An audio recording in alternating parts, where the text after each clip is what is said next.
Bueno, estamos en el día jueves 16 de abril. Eh, Creo que no. ¿Qué día es hoy? 15 de abril. Jueves 15 de abril. Nuestra segunda clase del curso de semiótica. Bueno, como no he recibido preguntas, supongo que no han visto ni los materiales ni el video anterior. Les pido que no se dejen estar y que vayan eh, planteando las dudas que todos estos temas les van planteando. En primer lugar, hemos visto la semiótica de Peirce, los procesos o el proceso de la semiosis. Y estamos hablando ahora de las tres categorías, la primeridad, la segundidad y la terceridad, que son, en tanto categorías, son como estructuras o moldes que guían la percepción y que le dan contenido a la percepción. ¿Qué tipo de contenido? Contenido cognitivo. Es decir, el pensamiento, para que nos entendamos, es una actividad cerebral, pero no es una actividad de carácter neurológico exclusivamente. Las neuronas procesan información. Y eso que llamamos información es el objeto de estudio de la semiótica. ¿Cómo se amolda, por así decir, la información a nuestras neuronas? Es un problema químico, o en todo caso electroquímico.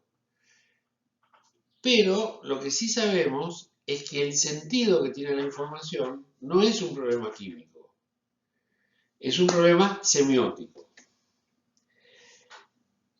Así como, por decir algo, para el funcionamiento del cerebro se necesita oxígeno, etcétera, para el funcionamiento del pensamiento, para que funcione el pensamiento se necesita sentido.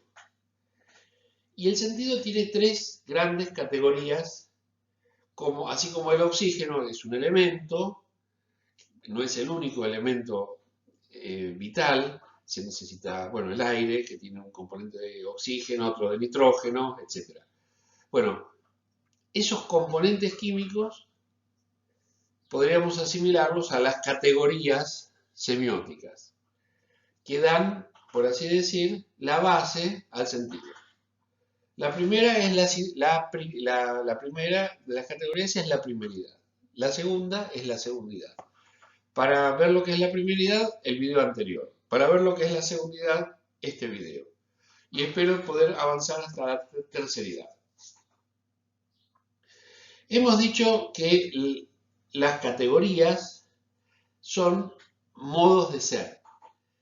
En realidad son modos de ser gracias a los cuales nosotros percibimos las cosas, como, así como el oxígeno tiene determinada temperatura o determinadas condiciones, determinadas características, la segundidad tiene la característica de ser aquello que es tal como es, pero con respecto a una segunda cosa y con exclusión de toda tercera cosa. Y esta es la categoría propia de los hechos reales, que implican polaridad, es decir, que implica oposición, causa, efecto, cambio y resistencia al cambio. Los hechos reales se producen en un ambiente que se resiste al cambio. El esfuerzo con el que hacemos nuestros movimientos, nuestras tareas, siempre implica una segunda fuerza que opone resistencia. Los hechos reales no los podemos concebir solo en la espontaneidad. La espontaneidad es la primeridad y no son necesariamente hechos, sino, podríamos decir, acaeceres. El dolor, el grito, eh, el ruido, la sorpresa. En cambio, un ejemplo característico de la segundidad no es ni el silencio ni el sonido, sino la ruptura del silencio por el sonido. Es decir, los dos fenómenos indisociablemente unidos. Así se dan los hechos. Escuchemos el sonido. Solo escuchar implica primeridad, pero la interrupción del sonido o la interrupción del silencio por el sonido son hechos, son no solo acaeceres, sino que son circunstancias o fenómenos en las cuales indisociablemente están unidos dos elementos. Esa unión es la segundidad. Una cosa es tal como es, pero con respecto a una segunda cosa. Percibimos el silencio en virtud del sonido. Percibimos el sonido en virtud del silencio. Fíjense en la imagen, ¿no? Bueno, la imagen es precisamente una imagen de lo contingente. ¿Qué es lo contingente? Lo que ocurre, aunque podría no ocurrir. Es necesario, en filosofía se dice, algo es necesario cuando ocurre invariablemente así. No se trata de ocurrencias físicas, sino de ocurrencias lógicas. Por ejemplo, la identidad de toda cosa consigo misma es algo necesario. ¿Por qué? Porque la negación de una necesidad es una imposibilidad. Ejemplo, toda cosa es idéntica a sí misma. Es imposible que una cosa no sea idéntica a sí misma. La categoría de existencia, que tiene que ver justamente con la segundidad, posee el rasgo de la individualidad contingente.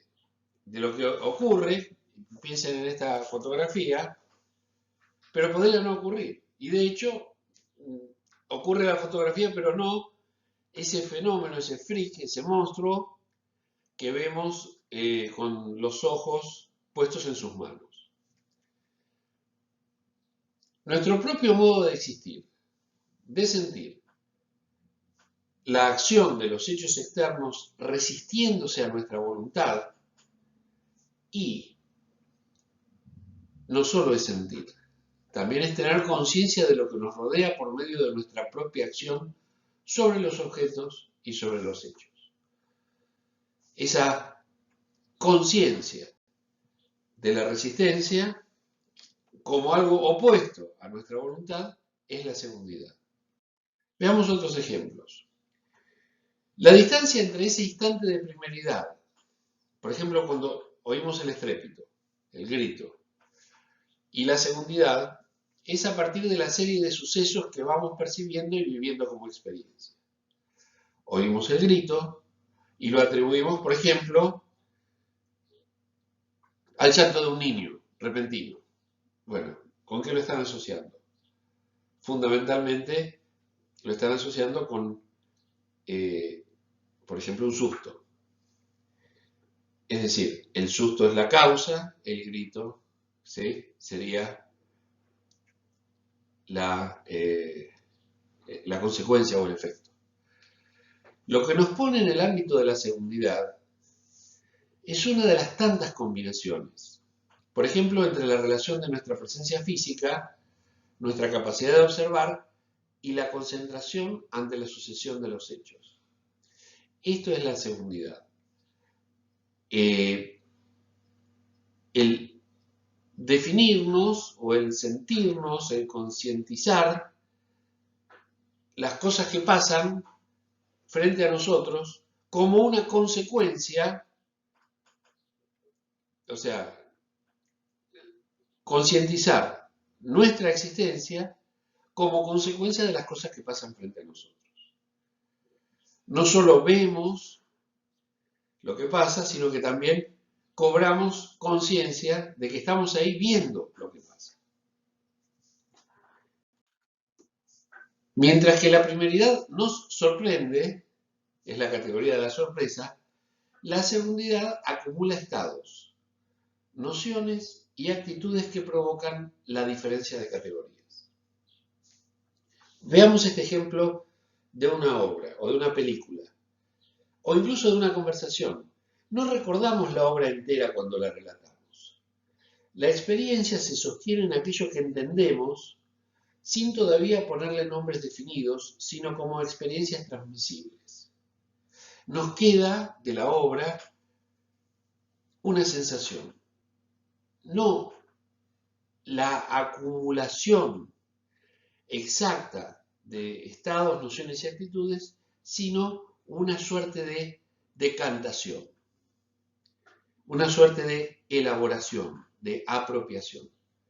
Eso que ocurre es la segundidad, ¿sí? No basta el estrépito. Tenemos que oponerle al estrépito nuestra generación de sentido, buscarle una causa, buscarle una explicación. Ya estamos en condiciones de ver la terceridad. La segundidad es un estado intermedio. Me apuro a decir algo que dije en la clase anterior. Así como en el aire tenemos oxígeno, hidrógeno y otras partículas, pero lo esencial en la respiración es el oxígeno.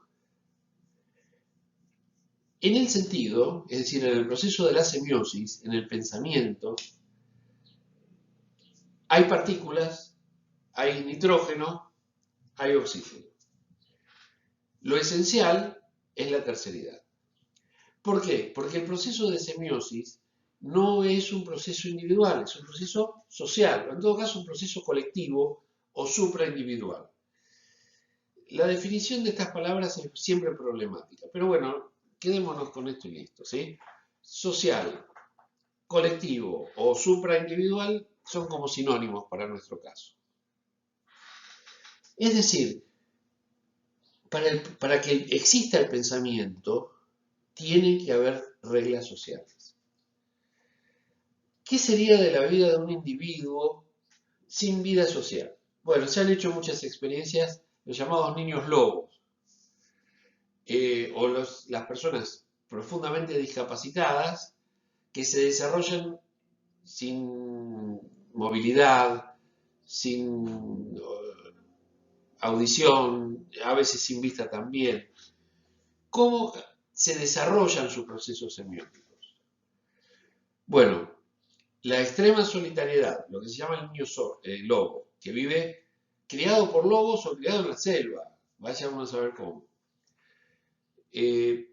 Lo que se ha demostrado es que esta gente no se comunica, ni piensa, ni tiene procesos como los que tenemos nosotros. Les digo algo más. La escolaridad, la educación, hasta tal punto genera estructuras semióticas en el pensamiento, que tiene que ver con la terceridad, que cuando hablamos con personas ágrafas, es decir, con personas que no han ido a la escuela, aunque vivan cerca de casa, nos cuesta entendernos. Las personas, cuanto más escolaridad tenemos, más disciplinamos la terceridad. Es decir, más, yo diría, perfeccionamos. Tal vez la palabra suena un poco soberbia. La idea no es que somos más perfectos.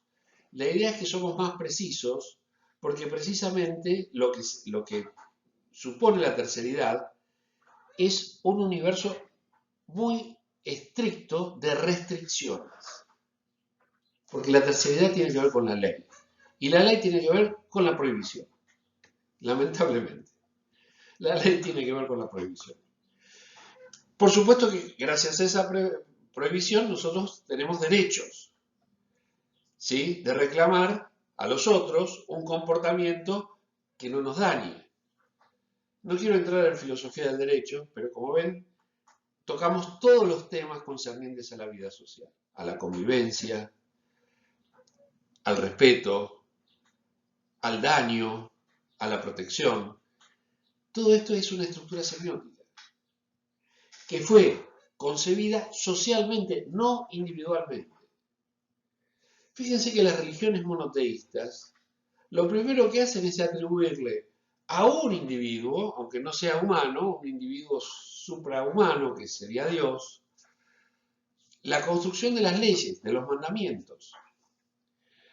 No, el proceso por el cual se establecen las leyes es un proceso, podríamos decir, democrático. No lo es porque eh,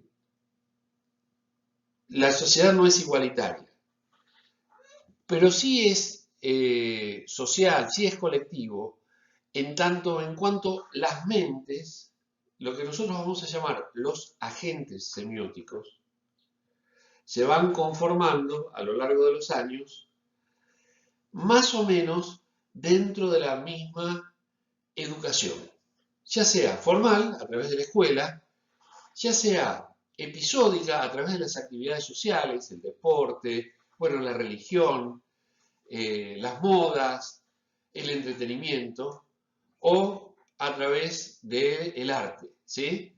Que no es episódica, sino que es un poco más sistemática. Sí, señor, aprendemos a pensar por el arte. Solo que a veces las enseñanzas son contradictorias, en algunos casos son complementarias y en otros casos son suplementarias. En la escuela no aprendemos a ser felices y probablemente jugando al fútbol tampoco o haciendo algún deporte. ¿Cuándo aprendemos a ser felices? Tal vez nunca lo aprendemos de manera colectiva y sistemática. Lo aprendemos en general de forma íntima y personal. Esa tensión entre lo íntimo y personal, por un lado, y lo social, también entra en colisión con el carácter liberal de nuestra sociedad. No liberal en el sentido de Milei y todos estos liberalotes, sino liberal en el sentido de que nuestra sociedad se ha construido sobre la base de la libertad individual. Pero esta libertad individual es un proyecto. Lograr la autonomía de cada persona es un proyecto personal. Pero no podemos efectivamente lograr la autonomía personal sin antes tener los recursos con que enfrentar los peligros de la existencia. Y uno de esos peligros no es solamente el ataque de animales feroces, sino la soledad. El peor peligro es la soledad que trae desprotección, angustia y fundamentalmente locura. La semiosis, no la semiótica en nuestra disciplina, lo que estudia nuestra disciplina es el proceso por el cual las personas aprenden a pensar, entre otras cosas, a pensar en su propia autonomía. Fíjense qué paradoja. Pienso con elementos prestados, que yo no acuñé, que son los signos. Aprendo a sentir nombrando con palabras que aprendí de experiencias ajenas mis propias experiencias.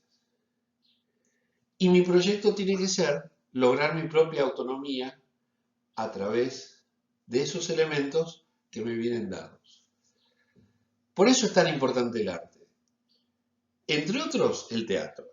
Porque el teatro ayuda a generar dimensiones de la intimidad dentro de lo más colectivo, de lo más social, que es justamente el reconocerse en el otro. Bueno, son todos temas muy interesantes. Hoy a la mañana me desperté más existencialista que semiólogo. Pero atención que la semiología o la semiótica es una disciplina que tiene que ver fundamentalmente con estas cuestiones. Porque es una disciplina filosófica, no es una disciplina técnica, como puede ser la sociología o la historia, que apuntan más a descripciones de carácter empírico. Nosotros tratamos de pensar las cosas no por lo que las cosas son, sino por lo que nosotros pretendemos que las cosas sean. La terceridad es el modo de ser de aquello que es tal como es, pero al relacionar una segunda y una tercera cosa entre sí. Eso es la ley. El mejor ejemplo es el de la carretera entre dos ciudades. El mensajero que viene con su carta al señor B. Mejor dicho, el mensajero trae la carta del señor A al señor B. A y B se comunican a través de la carta que transporta el mensajero. El término medio de un silogismo.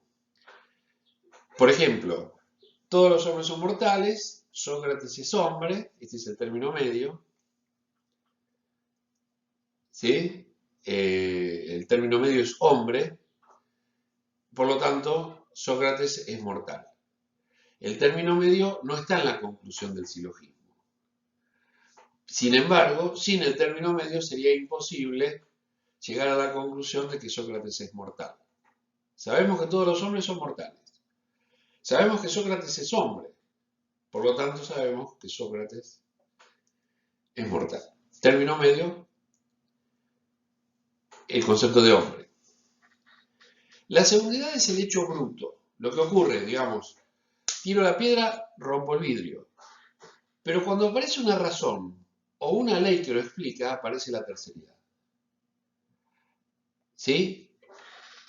Por ejemplo, el vidrio se rompe porque es más frágil que la piedra. Y esto es una ley. No en el sentido prescriptivo, normativo, sino es una ley en el sentido cognitivo.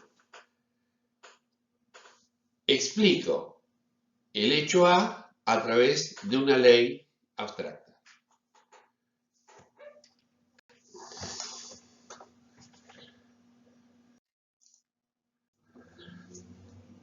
Bueno, la terceridad podríamos decir que es el hábito, la categoría de la mediación. No pierdan de vista la idea esta del mensajero, del pensamiento en signos. Es decir, de tratar de poner lo que tenemos adentro de nuestra mente a disposición en conocimiento de otras personas.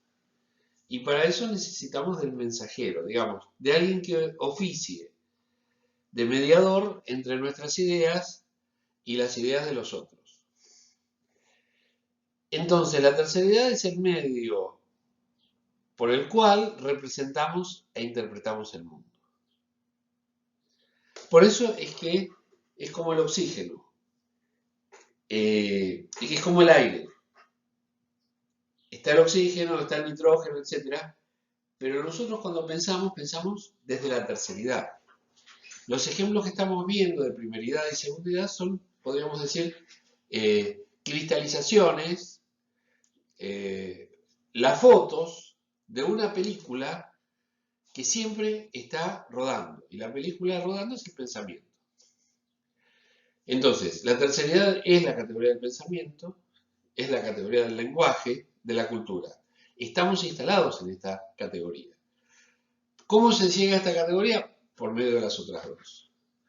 Es una categoría de lo general, pero en lugar de lo general posible, que se corresponde con la primeridad, lo es de lo general hecho hábito, no de lo posible, sino de lo hecho hábito, de lo que ocurre con regularidad, por eso la ley o la regla. Y entonces la terceridad es esa categoría que nos permite proporcionar predicciones, nos permite predecir. En resumen, a ver, el color amarillo y azul, considerados independientemente de que algún objeto lo posea, son meras cualidades y por tanto una primeridad. ¿Sí? Pero el hecho de que las camisetas de cierto equipo de fútbol sean amarillas y azules ya es una segundidad. ¿Por qué? Porque supone justamente la intención de hacer de esas cualidades un hecho para el cual puede haber resistencia o para el que se necesita un esfuerzo con que vencer esa resistencia. Los colores amarillo y azul pueden ser considerados el símbolo de un club deportivo. En ese caso es una ley o terceridad. Estamos viendo, a modo de ejemplo, cómo funcionan las categorías. Vos nunca vas a ver el azul y el amarillo, vas a ver una camiseta de Boca. vos nunca vas a ver el momento en que se decide cuál es el color que represente a Boca. Vas a ver, en todo caso, la correlación. Pero la correlación, que es lo que vos ves, es siempre una cuestión de terceridad. Entonces, si habíamos dicho que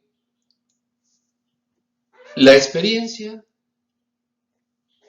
nuestra vida en el mundo, se categoriza, no es brutalmente incorporada a nuestra memoria. Puede ser que haya formas de incorporación inconscientes. La semiótica no trabaja en el plano del inconsciente, trabaja en el plano de la conciencia. En el plano de la conciencia, entonces, tenemos tres tipos fundamentales de entidades experimentables: las cualidades, los hechos y el pensamiento. El pensamiento tiene que ver con la terceridad, las cualidades con la primeridad y los hechos reales con la segundidad. Esto, una vez entendido, no ofrece demasiadas dificultades. Por eso permítanme hacer esta síntesis. Cuando las entidades se refieren a objetos, pueden ser cualidad, realidad o ley. Es decir, características, hechos o reglas. Cuando se refieren a sujetos, es decir, a ese tipo particular de objeto que es el pensamiento. No piensen en términos de sujeto igual a individuo. Pensemos más bien en un individuo socializado. Yo lo prefiero denominar agente semiótico. Agente como persona que actúa, ¿sí? Y semiótico porque vamos a destacar en su actuación el plano del proceso semiótico involucrado. Cuando se refiere entonces a agentes semióticos, es sensibilidad, primeridad, ¿no es cierto? Esfuerzo, es decir, acción-reacción. El esfuerzo es la acción que va a vencer a una resistencia. Y el hábito, esto es la forma en que nosotros confiamos nuestras expectativas a lo que se da en general, a lo que se puede predecir. Por ejemplo, hoy es jueves, predecimos que mañana es viernes. Por supuesto, no sé si me voy a morir, todo eso, pero dentro de cierto margen de generalidad, lo más probable es que mañana amanezcamos en un día viernes y no, digamos, en otro mundo. Por supuesto que no creo en el alma ni en otro mundo ni nada de eso, es simplemente un ejemplo. Tenemos entonces tres tipos de entidades: los objetos, que serían las cosas; los agentes semióticos, que serían los sujetos; y las entidades semióticas, que serían los signos. Bueno, los signos tienen tres caras. El representamen, o en todo caso la parte, digamos, perceptible del signo, ya sea perceptible a través de los sentidos físicos o a través del recuerdo. El objeto, ¿sí?, que sería la cosa a la que ese signo refiere. Por ejemplo, la Cruz Roja refiere al sistema sanitario. La luz roja del semáforo refiere al ordenamiento del tránsito. Y finalmente tenemos el interpretante. No confundir con el intérprete. El interpretante es el significado, ¿sí? Es algo más complejo que el significado que nosotros podemos buscar en un diccionario, pero tiene mucho de parecido. El interpretante es, en cada situación concreta, aquello que provoca el representamen en referencia a un objeto. El representamen, la luz roja del semáforo, en el contexto del sistema de tránsito, en ese objeto, provoca la detención o la orden de detención, ¿sí? Ese sería el interpretante. Vos no te preguntás por qué la ambulancia tiene una cruz roja, porque ya lo sabés, ya es el hábito de vincular la luz roja del semáforo con con ¿cuál sería el representante? La luz roja, perdón, la cruz roja de la ambulancia. ¿Sí? Ese sería el representante. El objeto del sistema sanitario, sistema de salud pública, y el interpretante es, ese auto no tiene un adorno, ese auto es una ambulancia. Bueno, espero haber sido claro, ya estamos llegando a los 30 minutos. Veamos este triángulo fenomenológico. Muy importante, las tres cosas ocurren al mismo tiempo. Primeridad, segundidad y terceridad. Recuerden el aire. Respiramos el aire, que tiene oxígeno, que tiene nitrógeno, que tiene otras partículas. Bien, pero no sé en qué lugar de nuestro sistema respiratorio se sintetizan estas tres unidades en la energía necesaria para que nosotros podamos, digamos, vivir, sobrevivir.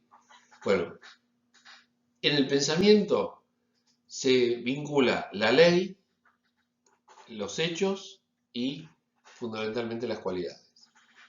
Y esa vinculación ocurre en el mismo momento.